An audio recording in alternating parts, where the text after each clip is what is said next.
Bonsoir à tous, bienvenue dans C'est contre Loup. Les députés examinent le budget 2025. Marine Le Pen, bonsoir. Allez, à table. Madame Le Pen, on mange pas au tribunal. Vous croyez que j'ai le temps? Ce procès me donne la dalle, voilà, c'est point. Marine Le Pen, vous pourriez proposer l'abrogation de la réforme des retraites. Oui, écoutez, je vais lancer mon piège à gauchiste, tout à fait. Comment ça, votre piège à gauchiste? Ben oui, est-ce que la gauche va accepter de voter la mesure qu'ils promettent à leurs électeurs, même si c'est nous qui la présentons? Hein? Niquer la gauche. Parce que s'ils refusent, leurs électeurs ne leur pardonneront jamais. Ils sont coincés dans le jeu du « tu préfères ». Vous connaissez ce jeu? Oui. Tu préfères sentir l'ail toute ta vie ou bien avoir des pieds d'1 mètre de long? Super, je vois le niveau. Mais la gauche pourrait aussi ne pas voter tout en expliquant à leurs électeurs que le Sénat va retoquer ce vote de toute façon. Mais non, mais vous inquiétez pas, les électeurs de Mélenchon, ils parlent déjà à peine français, alors comprendre les subtilités de la Ve République, ben je sais, j'ai presque les mêmes. Non, tout ce qu'ils retiendront, c'est que la gauche a refusé de voter l'abrogation de la loi retraite. Et la gauche, tu préfères voter la loi de Marine ou voir les électeurs partir chez Marine? J'adore ce jeu. Jean-Luc Mélenchon, dans le jeu du tu préfères voter la loi de Marine ou voir tes électeurs partir chez Marine? Et toi, tu préfères ma main dans ta gueule? Pardon, pas de violence faite aux femmes, bien sûr. On aime les femmes et les filles, on aime les femmes, on aime les juifs. Alors imaginez les femmes juives. D'ailleurs, Simone Veil, c'est ma préférée, voilà. Non, ça sonne toujours faux. On parle maintenant des républicains, mais américains. Dans moins de 15 jours, les États-Unis auront un nouveau président. Éric Ciotti, bonsoir. Bonne route. Non, c'est Ciotti qui régale. Good evening, ma Marino. Qu'est-ce que vous faites? Ben, comme Donald Trump, vous voyez, je vends des burgers parce que j'ai une illumination. Oula, bon, on vous écoute. Je suis républicain, comme Trump. J'ai pas peur de dire des vérités, comme Trump. Et donc... Donc, vous êtes cinglé comme Trump. Mais non, idiote. Je veux être président, comme Trump. Et mon slogan sera « Faisons la France grande encore ». Ah oui, comme Trump. Mais vous êtes milliardaire comme Trump? Non, ça pas trop. Mais j'ai quand même 16 234 € sur mon livret A. Good evening. En tout cas, il y croit. Thierry Ardisson avait déclaré que CNews était une chaîne d'extrême droite qui roulait pour Marine Le Pen. Et ça a mis en colère notre Pascal Praud. Regardez. La lumière revient déjà. Et le film est terminé. Oui, ce serait la dernière séance pour Cyril Hanouna. Vincent Bolloré s'en séparerait. Conditionnel.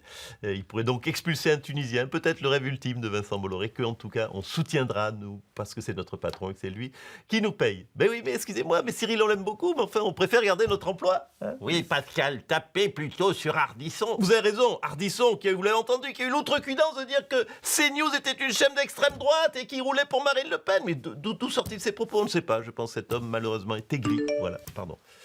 Texto de Marine Le Pen. Merci de nous soutenir, mon Pascal. Oui, n'oublie pas de citer le livre de mon Jordan. Ah, bien sûr, je l'ai sous les yeux. Le livre de Jordan Bardella, futur prix Goncourt, on en est sûr. Ce que je cherche, formidable titre avec beaucoup de suspense. Que cherche-t-il? Ses clés, le pouvoir, la célébrité, on ne sait pas.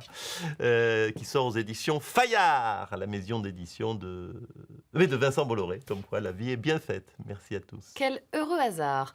Pour parler du budget 2025, le président est notre invité ce soir.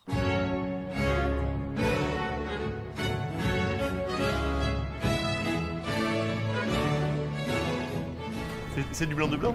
Oui, tout à fait. Parfait. Monsieur le Président, la taxe d'habitation va-t-elle revenir? En tout cas, l'idée fait son chemin parmi les députés. Bonsoir, bande d'ingrats. Bonsoir à toutes les Françaises et à tous les Français qui ont mal voté. Oui, on fait une fête en votre honneur, là. Voilà. Ah bah super, vous êtes de bonne humeur. Ah, mais je suis d'excellente humeur, hein. Et je vous emmerde. Hein. C'est dingue quand même que les députés se mettent à détricoter mon propre héritage. Je vous ai offert un magnifique cadeau. Je vous avais fait gagner une fortune en supprimant la taxe d'habitation. Et finalement, vous votez pour des gens qui veulent la remettre? Ben oui, ça veut dire que je dirige un pays de zinzin, en fait. Alors, on n'a pas voté pour des gens qui veulent la remettre. Hein. Oh, écoutez, ne jouez pas sur les mots. Fallait me le dire que vous l'aimiez, la taxe d'habitation. Je l'aurais pas supprimé. Ah ouais, on vous l'aurait doublé même. Je vous en aurais Ouais. fait plein, moi, des taxes, si j'avais su que c'était votre kiff. Michel Barnier, vous réfléchissez vraiment au retour de la taxe d'habitation? Ah mais écoutez, vu le pognon qui nous manque, je réfléchis à tout, même à une cagnotte litchi. Ah oui, vous êtes vraiment prêt à tout. Ah, attendez, je crois qu'Emmanuel Macron a un mot à vous dire. Allô, Barnier? Oui, Michel. Remets-leur une taxe d'habitation, surtout, hein. Et une taxe de malvotants aussi. Voilà. Je vais vous la soigner, moi, votre feuille d'impôt, bande de nazes. Il se régale. Éric Ciotti, vous avez trouvé d'autres points communs avec Donald Trump? Oui, j'ai une histoire un peu olé avec une actrice. De film X aussi? Non, pas une pornostar, non. Une ex-animatrice télé devenue comédienne. Ouais. Alessandra S. Mais je ne peux pas dire son nom. Ah bah voilà, vous faites des fake news, comme Trump. Pascal Praud, le mot de la fin. Si vous avez aimé Les Misérables du grand Victor Hugo, courez acheter Ce que je cherche de Jordan Hugo. De Jordan Bardella. C'est misérable. Allez, salut à tous.